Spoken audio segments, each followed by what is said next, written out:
Now continuing the same thing in section 2.4.3, the energy of a continuous charge distribution is, you remember that we wrote that W is equal to half and I runs from 1 up to n Qi V of Ri. And now this is for the discrete charges when they are countable, when we can count them. So if in the case we have a continuous charge distribution, then the summation will go to the integral, and the length element dl will come in. Similarly for the area element dA, and for the volume element rho, this will be d tau. So the charge which is here, this total charge from here, this thing as a whole, because this is counting the total charge here, it will be integrated, and on a line charge on lambda, and on a surface charge on sigma, and on a volume charge is rho. So let me start this thing with the volume charge, and this is equal to half, and then integral rho d tau. So this will give us the total charge here when we will integrate times V, times the potential. So this may be replaced here with this one or with this one, or here is we have this thing. So now we do the integral, we are converting into for example, from Gauss's law, we know that the divergence of electric field is equal to rho over epsilon naught. So this implies that rho can be written as epsilon naught divergence of E. And here I will replace the rho with that. So I will have the work done equals to half, and then rho d tau V. So rho I can write is epsilon naught and divergence of E, and then I can write V and d tau. So this is our expression, and I can move this epsilon naught outside, so we will have epsilon naught over 2, and then the divergence of E V d tau, V being the potential. Now here we are using the trick, and the trick is, we know that the divergence of a function, like here, this is the, let's say, any scalar function, is we are having, understand first this one. This is the divergence of a vector, and then a scalar function is multiplied with it. So let's say this is the divergence of any vector function A, and a scalar function is multiplied with this one. So I can write this one, the divergence of FA, and then this thing is equal to, this is identity, and this identity is there in the Griffiths book.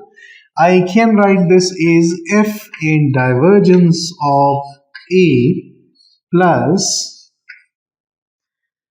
A dot the gradient of the scalar function. So if I look here, our situation is almost like this. This is equal to this one, that the divergence of a vector multiplied by a scalar function. So if here or here, doesn't matter.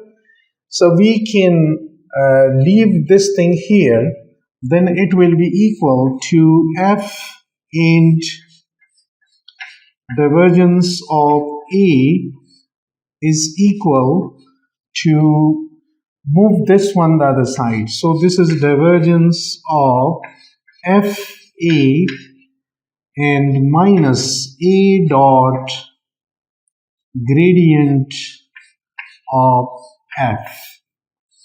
So it's here. I can further write this thing, that this thing is equal to the divergence of A and F.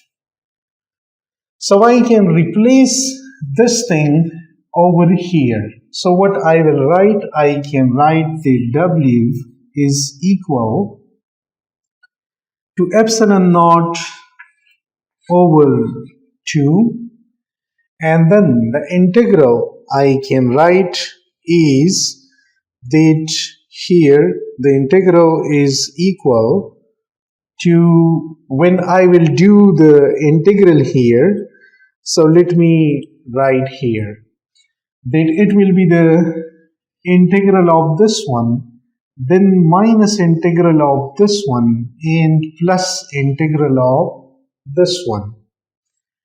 Further, I can replace F with V and A with E. So here this is E and this is V, and similarly here this will be E and this is V.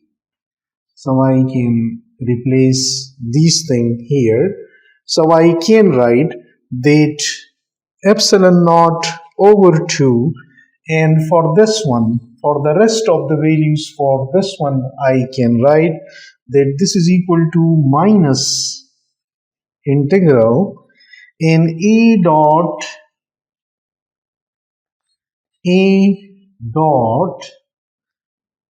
gradient of F d tau, because the d tau will come with this, and then plus, because this is actually this term, so d tau will come in with this, and then integral again in the divergence of F and A, and then it is with d tau here, and close this one.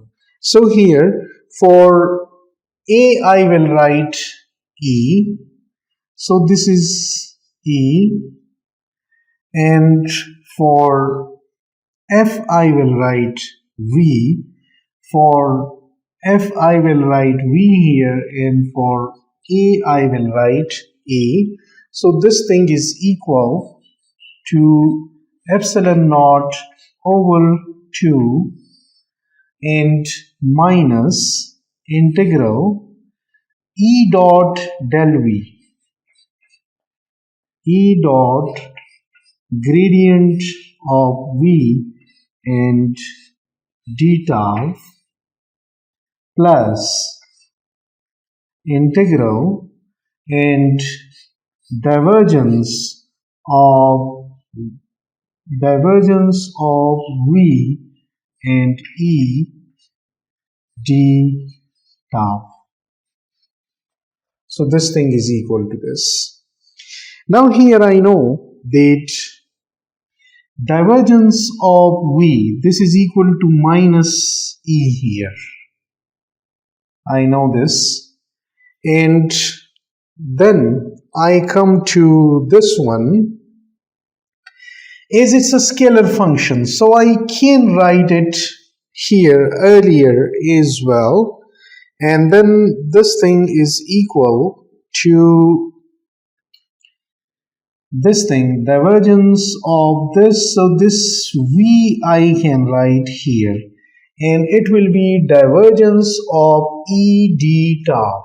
So divergence of E d tau I will write, and here it will be equal to, let me first write this one. This will come out to be divergence of E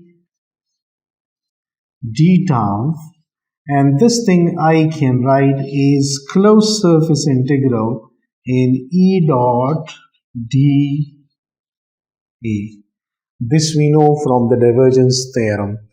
So this thing is equal, W is equal to epsilon naught over 2, minus minus become plus, and we will have the integral E square d tau plus surface integral, closed surface integral in E dot dA. So this is basically a volume integral, because here we are having d tau, and this one is the surface integral. So what we did actually, we converted W into epsilon naught over 2, and the contribution from the volume plus the contribution from the surface. But of what? Of what we are integrating over a volume, and of what we are integrating over a surface. So this is the thing that we have to see here. Is we did earlier here that there were some charges distribution, we were collecting some charges here. Then that is, for example, here was charge Q1, and here was, we brought charge Q2, we brought charge Q3 here, and so on. So these charges were assembled and we did some work. Now how much energy is stored in this system? We will have to calculate that thing, R12, R23 and R13 here. So it is basically this much is the volume on which we will be integrating. And then what's the surface? The surface of this distribution of charges. Now when we do like this, this is W equals to epsilon naught over 2, and this is integral on a volume, and E square d tau plus a closed surface integral and E dot dA. So it's a closed surface integral, and this is equal to this one. Now look here, that if I look at the two situations about the E and V, I know about E that it is varying is 1 over R square, and I know about V that it is varying is 1 over R. V is varying slowly compared to the electric field. And if I look at the area, then the area is also growing is R square. Any spherical distribution I can consider here, sphere I can consider here, so its area is growing like 1 over R is like R square. So look here, when I will be considering this situation, on this I am integrating in order to find the total energy in this system. But what if instead of this volume, I consider a much bigger volume. And when the volume is bigger, then it has nothing to do with the charges because the charges are there. I have just increased the volume. So when I will be increasing this one, when I will be increasing the volume integral, means the volume integral will increase when I will get the volume because it is e square d tau. So it will increase. And on the other hand, the sum needs to be intact. This energy of the system is the same. It means the contribution of the surface will decrease. When volume contribution increases, or when the volume increases, then the surface, because here is a fixed surface, and this will decrease. But when I increase this one even more, like here, if this one is increased even more, then this one will further decrease in order to keep the sum intact, because the energy stored in the system will be the same. It is here. So if I am increasing this volume, means I increase a huge volume, means I consider, and on that I do integrate, then this one will become much bigger than this one. Its contribution will become negligible. And that's the reason if I will do integrate this thing on the whole surface, like here, on the whole space, if I do integrate, then epsilon naught over 2, and instead of volume and surface, if I say that all space I'm integrating this one, let me write all space here, then it will be just the volume contribution here, and the surface contribution will be negligibly small, and this work will come out to be epsilon naught over 2 e square d tau. So this will give us the total energy stored in this system. And with this we can solve example 2.8. The example 2.8 is simple, so I am just solving it just after this one. And what example 2.8 is saying, okay, example 2.8 is saying, you may see it on the screen as well, find the energy of a uniformly charged spherical shell of total charge q in radius r.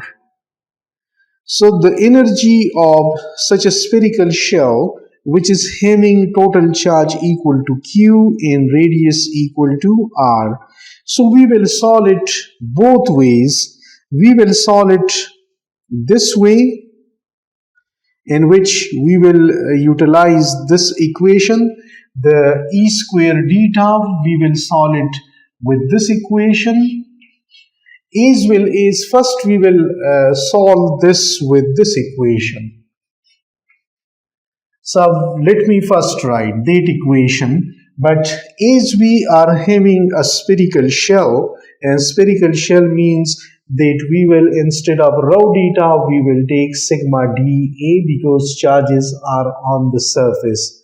So I can write that W is equal to half and sigma dA V times V.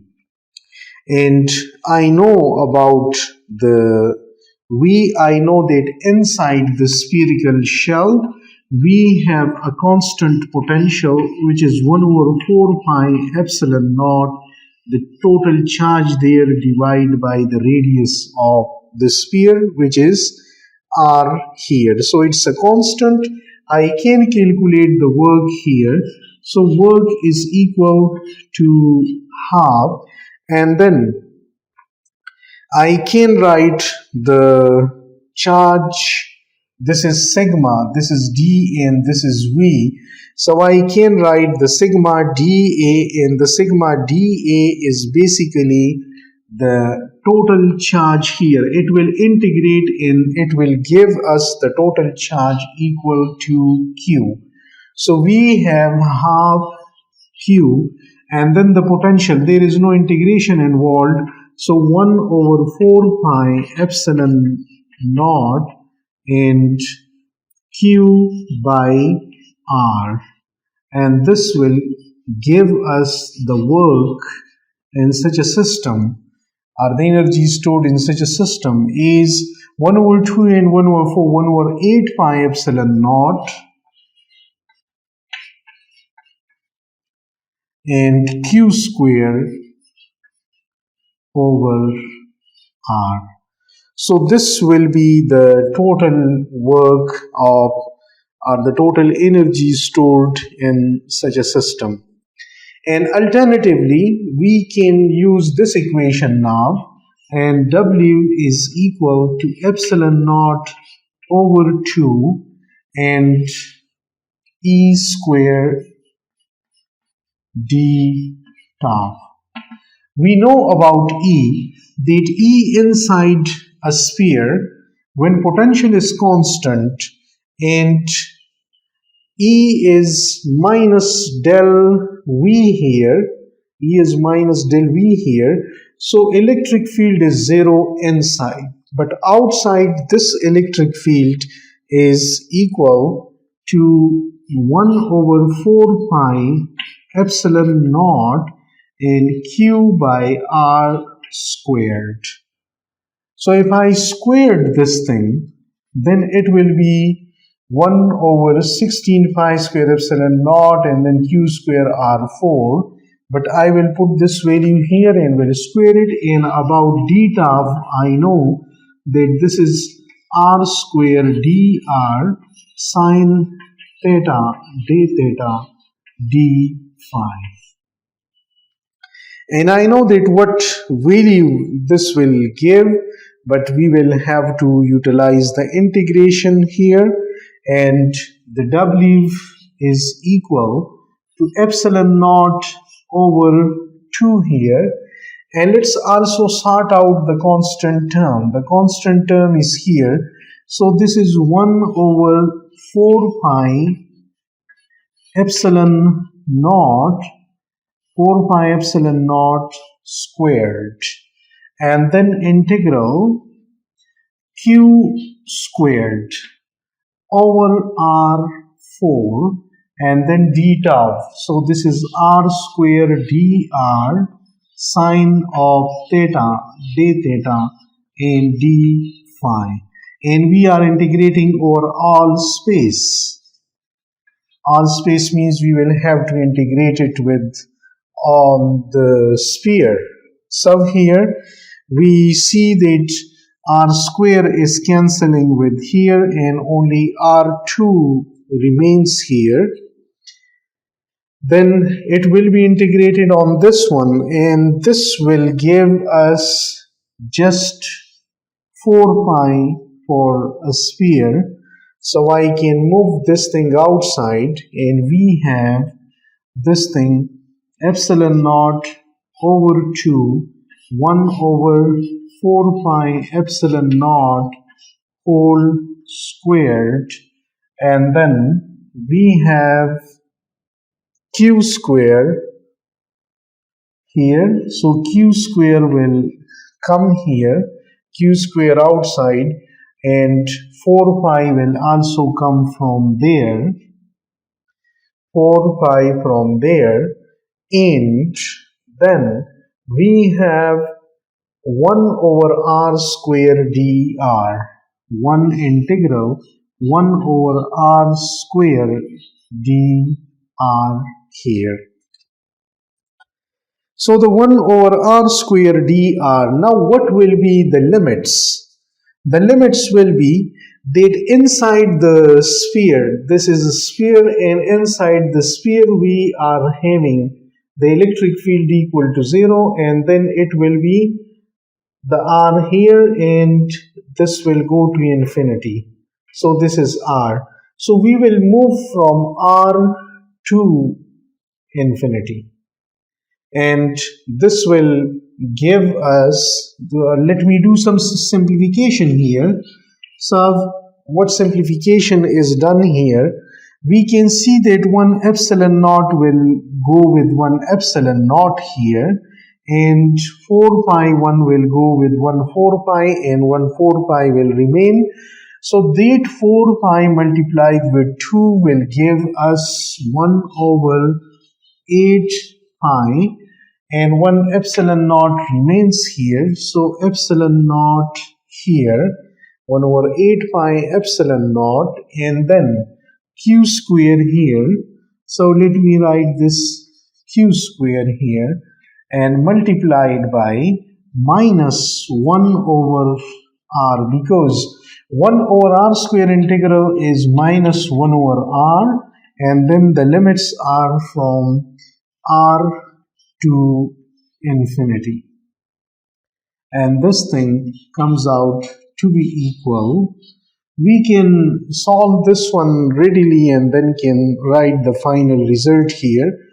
This will become, the minus sign is outside, so 1 over infinity. 1 over infinity will give you 0 minus 1 over r, capital R. So that minus there and this minus will cancel, and we will have capital 1 over r there. So I can write that this will give us 1 over 4 pi epsilon naught, 1 over 8 pi epsilon naught, because here, and q square over r. And this is the same result as we got here. So with that equation we got this one, and with this equation we got this one. So both equations are giving us the same result. It means both are actually similar equation, but they looks different. So with this, the energy of a continuous charge distribution is completed, and we will move further towards the conductors, and inside the conductors we will tackle some conceptual questions.